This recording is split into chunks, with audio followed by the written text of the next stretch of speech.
Assalamualaikum warahmatullahi wabarakatuh. Alhamdulillah wassalatu wassalamu ala Rasulillah Sayyidina Muhammad ibn Abdullah wa ala alihi wa sahbihi ajmain, amma ba'du. Alhamdulillah anak-anak, pada kesempatan kali ini kita bisa melanjutkan kembali materi sebelumnya, yaitu indahnya nama-nama Allah.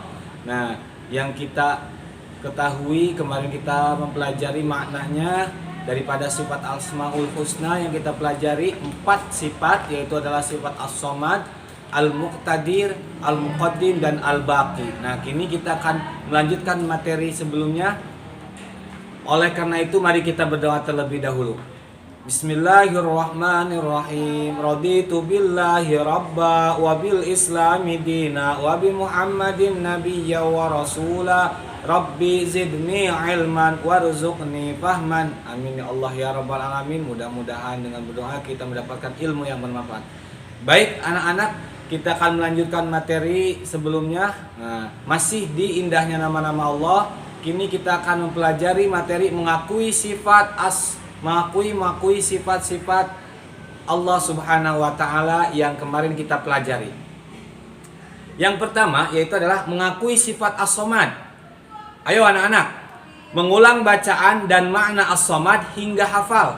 Mengulang-ulang bacaan Asmaul Husna merupakan perbuatan mulia. Mengulang bacaan Asmaul Husna menjadi doa. Bukankah makna As-Somad adalah yang maha dibutuhkan? Lihat ayat kedua Quran surah Al-Ikhlas, yaitu Allahus Somad, yang artinya Allah Subhanahu wa ta'ala tempat meminta segala sesuatu. Jadi kita pun harus selalu mohon bantuan hanya kepada Allah Subhanahu wa ta'ala. Apa yang dapat kita terapkan dari pengakuan atas sifat As-Somad ini, anak-anak? Sifat As-Somad antara lain sebagai berikut. Ini adalah yang dapat kita terapkan dari pengakuan daripada sifat As-Somad. Yang pertama yaitu menjadikan Allah Subhanahu wa ta'ala sebagai tempat meminta yang utama dalam semua keinginan kita yang baik-baik. Yang kedua, berusaha menjadi orang bermanfaat bagi orang lain dalam kehidupan sehari-hari. Dan yang ketiga, berusaha membantu teman di sekolah ataupun di rumah dengan tenaga pikiran dan tutur kata yang santun. Nah, itu adalah mengakui sifat As-Somad yang pertama. Baik, kita lanjutkan. Yang kedua, mengakui sifat Al-Muqtadir. Bacalah berulang-ulang lafaz dan makna Al-Muqtadir hingga hafal. Arti Al-Muqtadir adalah maha kuasa atau maha menentukan. Segala makhluk ciptaan Allah Subhanahu wa ta'ala yang ada di atas dunia ini hidup, bergerak atau mati atas kuasa dari ketentuan Allah Subhanahu wa ta'ala. Anak-anak, pernahkah kalian merenungkan tentang bentuk tubuh kita? Kita bernapas dan sangat membutuhkan udara. Andai kata kamu tidak diberi oleh Allah Subhanahu wa ta'ala udara untuk bernapas, tentunya kamu akan sesak nafas seperti ikan yang diletakkan di atas tanah dan tidak diberi air. Nah, juga gunung-gunung api meletus mengeluarkan material yang banyak sehingga merusak rumah-rumah di sekitarnya, bahkan bisa menelan korban jiwa. Dan masih banyak lagi bencana alam yang menelan korban. Semua peristiwa tersebut terjadi atas izin Allah Subhanahu wa ta'ala. Allah Subhanahu wa ta'ala mudah saja menciptakan dan juga untuk menghancurkannya.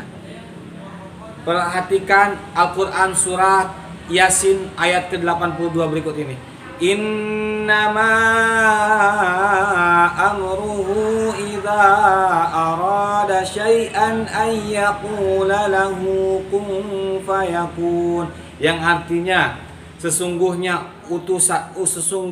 urusannya apabila bisa menghendaki sesuatu, dia hanya berkata kepadanya jadilah, maka jadilah sesuatu itu. Ayat di atas mengisyaratkan bahwa Allah Subhanahu wa ta'ala maha kuasa atas semua makhluk ciptaannya. Bagi Allah Subhanahu wa ta'ala mudah saja untuk menciptakan atau menghancurkannya. Oleh sebab itu, marilah kita terapkan sifat Al-Muqtadir ini. Yang pertama yaitu menjadikan Allah Subhanahu wa ta'ala sebagai tempat berlindung. Yang kedua, berlomba-lombalah untuk mencari amal kebaikan, karena kita tidak tahu kapan bencana datang. Dan yang lain-lain pula. Baik anak-anak, kita lanjutkan kembali. Yang ketiga yaitu adalah mengakui sifat al-muqaddim. Ayo anak-anak, bacalah berulang-ulang bacaan dan arti al-muqaddim hingga hafal.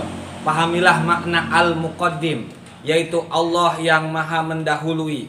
Allah subhanahu wa ta'ala yang harus kita sembah dan lidah kita selalu menyebutnya atau menyebut namanya, yaitu dengan berzikir kepada Allah subhanahu wa ta'ala. Anak-anak, marilah kita mengakui sifat al-muqaddim. Yang pertama, dalam berbuat kebaikan hendaknya kita lebih dulu berbuat. Yang kedua, mengerjakan sesuatu yang bermanfaat untuk masa depan dan jangan mengerjakan perbuatan yang sia-sia dan merugikan orang lain. Yang ketiga, jangan menunda-nunda pekerjaan terutama belajar. Yang keempat, mendahulukan kepentingan umum daripada kepentingan diri sendiri. Nah, itu adalah kita mengakui daripada sifat al-muqaddim. Kita lanjutkan, selanjutnya itu adalah yang keempat, mengakui sifat al-baqi. Seperti biasa, mari kita ulang-ulang bacaan dan makna al-baqi hingga hafal. Pahamilah makna al-baqi, yaitu Allah subhanahu wa ta'ala yang maha kekal.